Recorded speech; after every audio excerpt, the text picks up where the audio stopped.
શ્રોતા મિત્રો, હવે રજૂ કરીએ છીએ પ્રાસંગિક, જેનો વિષય છે કેન્સર સામે જાગૃતિ. સંપાદન પરેશ મારુ, પઠન કલ્પના શાહ.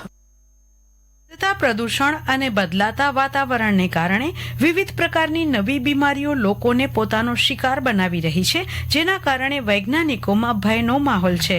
આમાંની એક ખતરનાક બીમારી કેન્સર છે.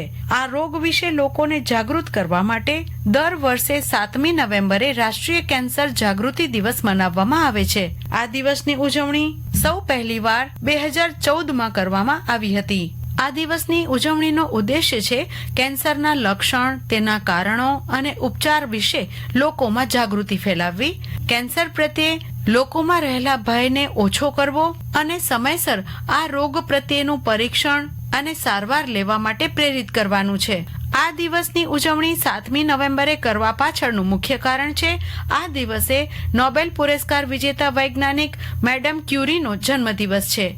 મેડમ ક્યુરીએ કેન્સર સામે લડવામાં મહત્વનું યોગદાન આપ્યું હતું. આ દિવસે કેન્સર વિશે જાગૃતિ ફેલાવવા અનેક વિવિધ કાર્યક્રમોનું આયોજન કરવામાં આવે છે, જેથી લોકો તેને યોગ્ય રીતે ઓળખી શકે.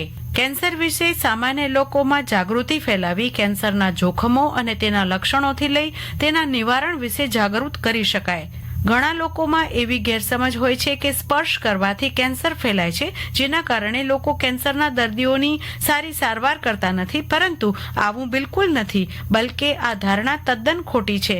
આ દર્દીઓ સાથે ભેદભાવ કરવાને બદલે આપણે તેમને ટેકો આપવો જોઈએ.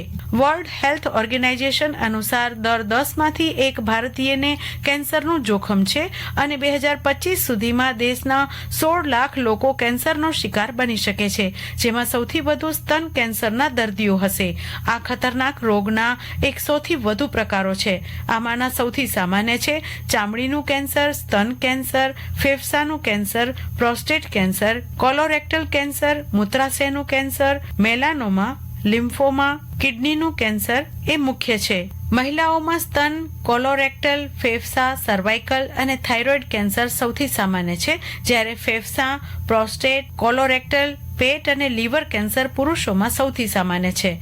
કેન્સર થવાના ઘણા કારણો છે. જો કે સૌથી સામાન્ય કારણોમાં ધૂમ્રપાન, તમાકુ, શારીરિક પ્રવૃત્તિનો અભાવ, નબળો આહાર, એક્સ-રે કિરણોમાંથી કિરણોત્સર્ગ, સૂર્યના યુવી કિરણો, ચેપ, કૌટુંબિક વારસાગત વગેરે છે. દેશ સામે સાધનોની ગમે તેટલી તકલીફો હોય તેમ છતાં યોગ્ય રીતે વિચારણા કરીને અને યોગ્ય રીતે સંચાલિત રાષ્ટ્રીય કેન્સર નિયંત્રણ કાર્યક્રમ કેન્સરના કિસ્સાઓને ઓછા કરવામાં અને કેન્સરના દર્દીઓનું જીવન સુધારવામાં મદદ કરે છે. રાષ્ટ્રીય કેન્સર નિયંત્રણ કાર્યક્રમ કેન્સરના કિસ્સાઓને તે દ્વારા મૃત્યુ ઘટાડવા માટે અને કેન્સરના દર્દીઓના જીવનની ગુણવત્તા સુધારવા માટે બનાવાયેલો એક જાહેર આરોગ્ય કાર્યક્રમ છે, જેમાં પ્રાપ્ય સાધનોનો સર્વોત્તમ ઉપયોગ કરીને કેન્સરનું નિવારણ, વહેલી શોધ, નિદાન, સારવાર અને ઉપશમન માટે પુરાવા આધારિત વ્યૂહરચનાઓનો પદ્ધતિસર અને ઉચિત અમલ કરવામાં આવે છે. એક વ્યાપક રાષ્ટ્રીય કેન્સર કાર્યક્રમ રોગને નિયંત્રણમાં લાવવાના વિવિધ પગલાઓનું મૂલ્યાંકન કરે છે, તેમજ તેમના ખર્ચ પક્ષે સૌથી વધુ અસરકારક અને વસ્તીના મોટા ભાગને લાભદાયી એવા પગલાંનો અમલ કરવામાં આવે છે. તે કેન્સર નિવારણ પર અથવા કેન્સરના કિસ્સાઓ તેમના શરૂઆતના તબક્કે જ શોધી લેવા પર ભાર મૂકે છે, જેથી તેનો ઇલાજ થઈ શકે. આ ઉપરાંત આગળ વધી ગયેલા રોગના દર્દીઓને શક્ય તેટલી રાહત આપવા પર ભાર મૂકે છે. દર વર્ષે 7થી 9 લાખ કેન્સરના કિસ્સાઓ બનતા હોવાને કારણે તે એક મહત્વનો જાહેર આરોગ્યનો પ્રશ્ન છે. દર વર્ષે કેન્સરને કારણે 4 લાખ મૃત્યુ થતા હોવાનો અંદાજ છે.